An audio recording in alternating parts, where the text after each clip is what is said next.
آپ کو فیس کرنے پڑ رہی ہیں؟ مشکلات میں ہیں بھائی. میری جو والدہ ہیں جب سے انہیں پتہ چلا ہے کہ سنم جو ہے اس کو گرفتار کیا ہوا ہے وہ کومے کی حالت میں ہے اور ان کی حالت بہت خراب ہے. میں ان کو اتفاق میں چھوڑ کے آیا ہوں اور ادھر آیا تھا. ابھی انہوں نے پیش نہیں کیا. میں دوبارہ ہاسپٹل جا رہا ہوں اور وہاں سے فارغ ہو کے پھر رہا ہوں. تو آپ کی ملاقات ہوئی ہے؟ نہیں, انہوں نے 7 دن سے ہماری سنم سے ملاقات نہیں ہوئی. ابھی جو انفارمیشن آ رہی ہے وہ کہہ رہے ہیں کہ ابھی تک ان کا شناخت پلیٹ نہیں ہوا تو آج انہیں پیش بھی نہیں کریں گے, تو کیا کہیں گے آپ؟ بدقسمتی ہے اس ملک کی جب ان کے پاس پراپر ان کی ویڈیوز موجود ہیں. سارے لوگ جو جنا ہاؤس میں گئے ہیں اس میں سنم موجود نہیں ہے اور اس کا کسی قسم کا رول نہیں ہے. میرے بچیاں جو ہیں وہ ہائیلی ایجوکیٹڈ ہیں.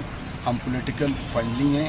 ہماری پوری فیملی پیپلز پارٹی کے ساتھ رہی ہے. اب میرے بچے اگر پی ٹی آئی کو سپورٹ کر رہے ہیں تو یہ ان کا حق ہے اور وہ اس معاملے میں ویل اویئرز ہیں کہ انہیں کیا کرنا ہے. وہ اسٹیٹ کے قطعی خلاف نہیں ہے, نہ اسٹیٹ کے کسی ادارے کے خلاف ہے. اچھا سر, یہ بتائیے گا کہ اگر سنم آ جاتی ہے واپس تو کیا دوبارہ آپ اسے الاؤ کریں گے کہ وہ اس طرح پارٹیسپیٹ کرے؟ بالکل, وہ جو چاہے اپنی مرضی سے آزاد دل سے جو چاہے کی کرے. میں اسے کیونکہ قسم کی پابندی نہیں دوں گا.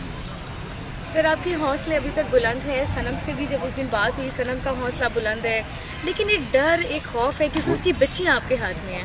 جی بالکل صحیح کہہ رہی ہیں. اس کی بچی جو ہے وہ ہمارے پاس ہے اور وہ پچھلے 15 دن سے اپنی ماں کے بغیر ہے اور بری حالت میں ہے.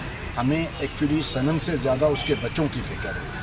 تو ہم لوگ سارا اس کو فیس کر رہے ہیں. اللہ بہتر کرے گا, مجھے امید ہے. دوسری طرف طیبہ راجہ کا کیس بھی شاید آپ لوگ ہی دیکھ رہے ہیں. جی ہاں, ان کے والدین سے میری بات ہوئی تھی. وہ خاصے بیمار ہیں, والد اس کے کافی بیمار ہیں. انہوں نے مجھے اس کا آئی ڈی کارڈ دینے میں 3 دن لگایا جس کی وجہ سے میں وکیل دیر سے کر پایا. اور اس کی والدہ بہت بری ہیں. وہ میرا خیال میں اپنے گھر والوں کی اکیلی بیٹی ہے. جہاں تک میں اس کو پہلے نہیں جانتا, وہ میری انفارمیشن ہے اس کے مطابق. تو میں نے ان کے لیے وکیل ہائر کیا ہے. وہ ان کے لیے